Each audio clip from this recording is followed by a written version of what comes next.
With another video with all new price predictions. We're going to get straight into it. I'm going to pretty much go over some of the main names, and the order I go through will be in the title. So Nvidia is kind of in a weird range. I think Nvidia needs to move a little bit more. We do have two big resistance levels on Nvidia, right around 180.95 and 183.05. I believe Nvidia needs to actually break both of these to show signs of strength. Kind of where we are here is not much I can do in Nvidia in that range. So once we break both of these areas, then I'll be looking for strong calls all in the Discord, all live. And then our bigger support is right here around like 167.45.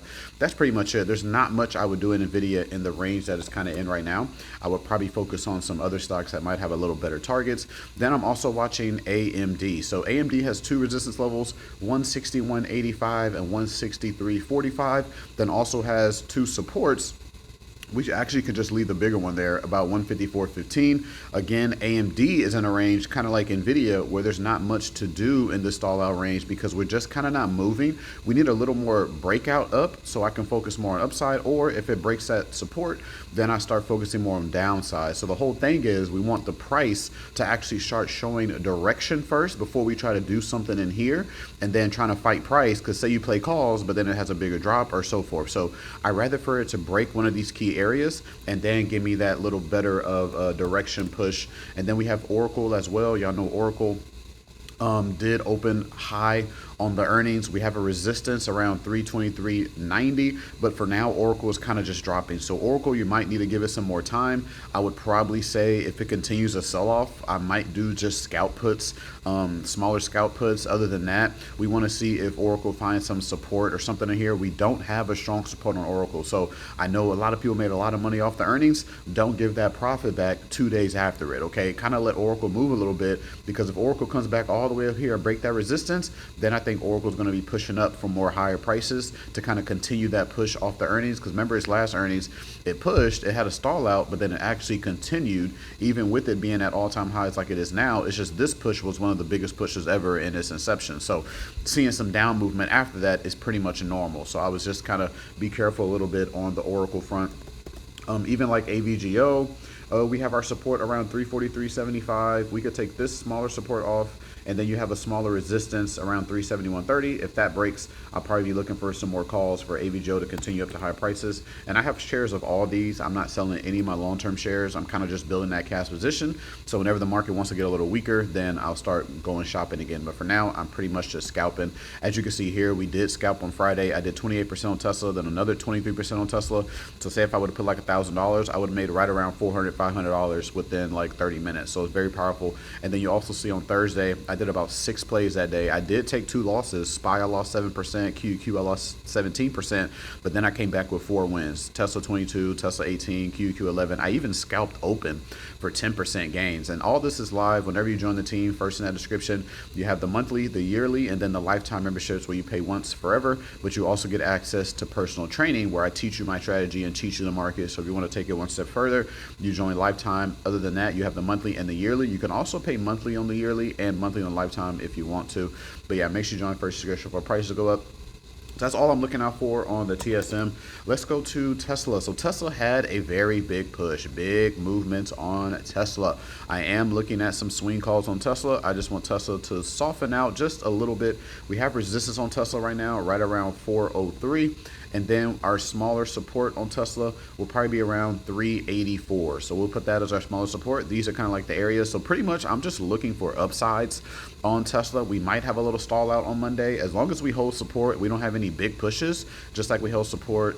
As long as we continue that push up, I'll probably just be focusing more on upside on Tesla. As y'all seen, I've been scalping Tesla almost every day for calls, right? Because Tesla is strong right now and we want to play in that strength. So these are the current levels I'm looking at for Tesla, support and resistance, and kind of just more focusing on that upside. As y'all know, Apple had their event. They pretty much had some softness after that, but they are trying to go back up to higher prices. The only thing that we can really have on Apple is we have a resistance right here. If we break resistance, then I'll be looking for like call options with a specific dated out contracts and so forth with targets. But you want to watch that 239 area of a resistance, and then for support, I would say you want to watch 229.60 as a support on Apple. So those are your current areas.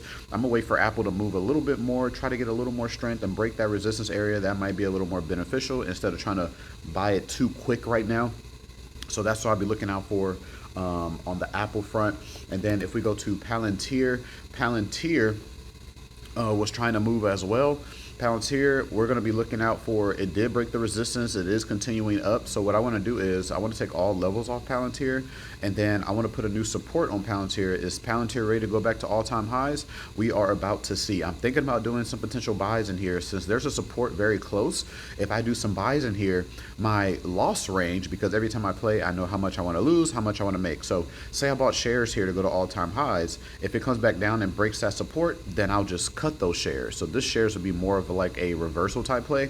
I would lose 3% or look to gain over 12%. So it's almost like a 4-to-1 risk to reward, which is not that bad. So 3-to-1 risk to reward is not that bad. So that's why I'm kind of looking at one of reversal play potential since support is here, minimal loss. I'm also thinking about some options. I just want to see how Monday moves a little bit to get a little more clear of direction. But yeah, that's what I'm looking out for so far, at least on Palantir. And then if we go to gold, gold is trying to push up. I don't have any clear levels on gold right now, but I am thinking about some possible gold calls in this range. We'll see how Monday moves to see if it keeps that strength. Also silver, we've been taking some profit on our silver calls. We have silver calls. We bought silver calls, I think somewhere in this day, and silver is finally pushing up. So silver is doing good for us. We did take some profits off of it. That's why I say make sure you join the team. First in the description, you'll see all that there. But I'm looking for silver to kind of push up maybe around the 39s, I would say is my target on silver in that range. So hopefully silver continues that strength. It's a little more strong right now than gold with that push. So we played silver because we already played gold, we saw the profits, and then now we're playing silver. And then if we go to the S&P 500, our new support on the S&P 500 is right around 652, 653 actually. 653 is your new support on the SP 500. We'll see how the SP 500 wants to move. We are very bullish. I'm staying bullish in the market. I'm not really playing puts right now unless it's like shorter term type of puts, like scalping wise. Other than that, I'm just more focused on upside type of plays. And then that's your support on the SP 500 right around 653. I might make another video later, like a shorter one, to add some more stocks in there. Let me know what other stocks you guys want. But I just kind of wanted to go over some of the main names that you kind of see and give some levels on those. Other than that, thank you guys for watching the video. We got some news coming out this week. Smash the like button, subscribe if you're new, and always remember, no recommendation of ours or anything, just for educational purposes only. So do not trade anything you see or hear in the video. I will catch you guys on the next one. And just real quick, if we go to the airlines like UAL, they're getting a little softer, so just kind of watch those. The only one that I really have is American Airlines. American Airlines does have a new support that I wanted to add on here, right around 1285, and then your new bigger resistance is right around 1330. So we'll kind of see. I still hold my shares of American Airlines. It's just getting a little soft in here. So we'll see if this week it can finally start pushing up. But if it comes back down below like 1260, I might cut those. If we look at the banks, if JPM is the main one I'm looking out for, Goldman Sachs and Morgan Stanley's, they're all kind of pushing. I kind of missed my buy on it. I was trying to buy it when it broke 302, but I forgot about it and it had that push. So those are good call options. Now I needed to kind of get softer in here for a little pull down or something for JPMs. So we could take all our levels off for now, but that's what all I'll be looking out. Thank you guys for watching the video. Bye.